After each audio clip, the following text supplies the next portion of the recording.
वंदे मातरम, वंदे मातरम, सुजलाम सुफलाम मलयजशीतलाम शस्य श्यामलाम मातरम, वंदे मातरम, सुब्रजोत्स्नां पुलकितयामिनी फुल्लकुसुमितद्रुमदलशोभिनी सुहासिनी सुमधुरभाषिणी शुक्लां वरदां मातरं, वन्दे मातरं, वन्दे मातरं। भारत माता की जय। हम सब अपना अपना स्थान ग्रहण करेंगे।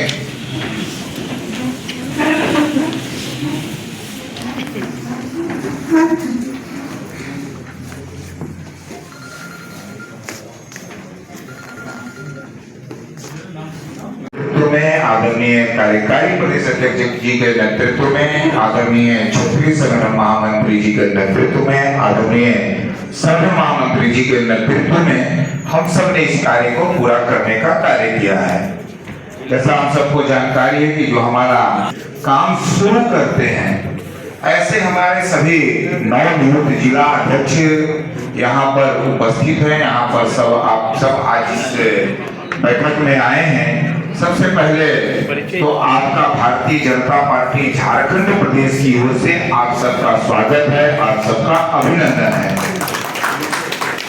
और हम इस अभिनंदन के कड़ी में, स्वागत के कड़ी में सबसे पहले अपने जो माननीय प्रदेश अध्यक्ष जी हैं, हम सबके अभिभावक क्षेत्रीय संगठन महामंत्री जी हैं, अपने अभिभावक अपने संगठन के महामंत्री आदरणीय करमवीर जी हैं। आज इस शुभ और पावन बेला में आज हम सब कार्यकर्ता यहाँ पर उपस्थित हुए हैं। हमारे सभी नवनियुक्त जिला अध्यक्ष का अभिवादन करने के लिए, इनका स्वागत करने के लिए, इनका अभिनंदन करने के लिए।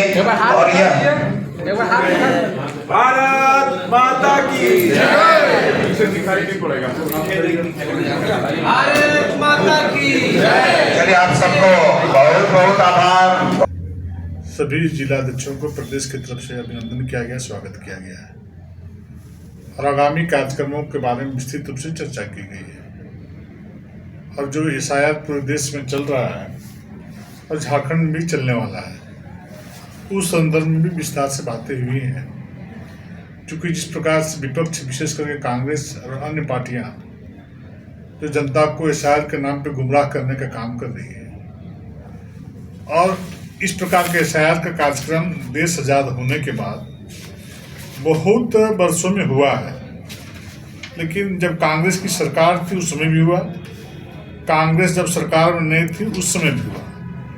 लेकिन जिस प्रकार से बड़े पैमाने पर घुसपैठिया इस देश में आकर के बसने का काम किए हैं, अवैध रूप से रहने का काम कर रहे हैं, तो जो उनके परंपरागत वोटर बन चुके हैं, अब चूंकि यहाँ के वासी नहीं है, यहाँ के निवासी नहीं है, तो स्वाभाविक है कि जब मतदाताओं के जब पुनरीक्षण कार्यक्रम चल रहा है तो ऐसे लोगों की छटनी हो रही है, तो इनको पेट में दर्द हो रहा है।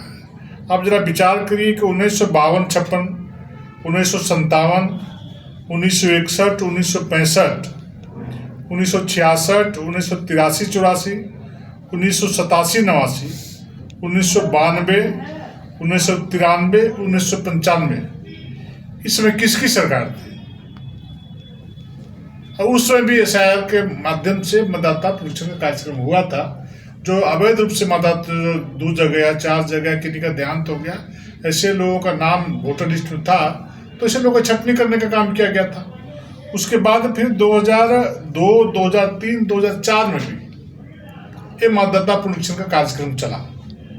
लेकिन हाल के दिनों में इस प्रकार से घुसपैठिया, बांग्लादेशी घुसपैठिया जो विभिन्न राज्यों में घुस करके अवैध रूप से रहने का काम कर रहे हैं, जो परंपरागत तरीके से वो कांग्रेस के चाहे विपक्षी पार्टियों के वोटर बन चुके हैं। अब वैसे लोगों की छटनी हो रही है जो किसी भी रूप से वैधानिक नहीं है।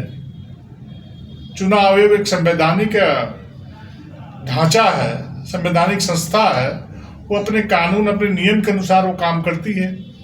तो जब कांग्रेस के विरुद्ध में कांग्रेस के वोटर छट रहे हैं तो उनको तकलीफ हो रही है। अन्य विपक्षी पार्टियां के वोटर छट रहे तो तकलीफ हो रही है। ये नहीं कि हमारे लोग नहीं छट रहे, चाहे उनके लोग छट रहे, सो बात नहीं। जो अवैध है उनकी छटनी हो रही है। तो अभी 12 राज्यों में फिर से वहां पर पुनरीक्षण कार्यक्रम चल रहा है। बिहार में हो चुका है, झारखंड भी होने वाला है। तो स्वाभाविक है कि सभी राजनीतिक पार्टियां अपनी तैयारियां कर रही हैं कि बूथों में कार्यकर्ता मुस्तैदी के साथ जो BLA 2 है, BLA 1 विधानसभा में होगा, BLA 2 बूथ में होंगे।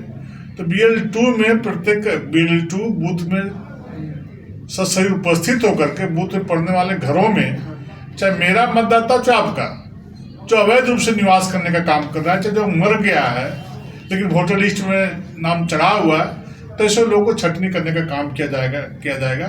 तो ऐसी स्थिति में समाज के सभी लोग बड़े मन के साथ, जो जिनका वोटर नहीं है आज के दिन में, या वोटर लिस्ट में नाम है तो और वोटर नहीं है, तो उनको छटनी करने का कार्यक्रम चलेगा।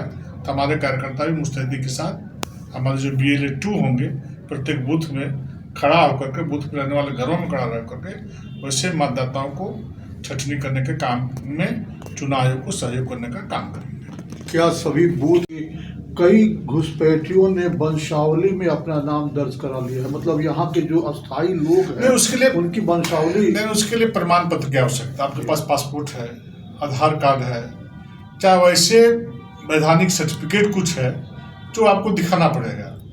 10 प्रकार के केंद्र जो चुनाव आयोग ने बताए हैं प्रमाण की, प्रमाणों में से कोई प्रमाण रहेगा तो आप वैध माने जाएंगे।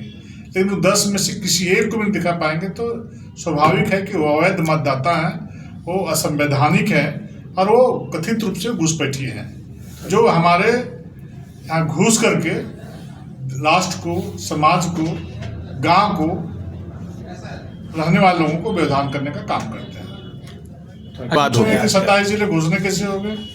3 जिले लटक गए, पूछ रहे हैं।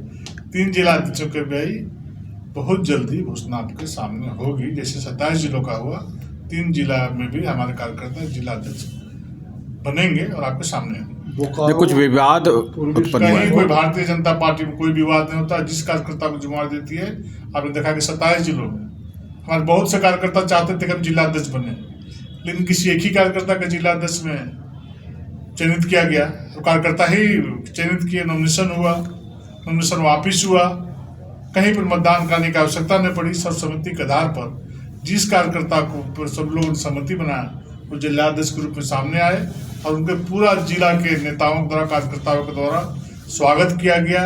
खुशी में जुलूस निकाले गए, पूरी मिठाइयाँ बांटी गई। इस प्रकार का कार्यक्रम प्रत्येक जिले में हुआ है। पार्टी विद डिफरेंस, यही भारतीय जनता पार्टी और अन्य पार्टी में अंतर है।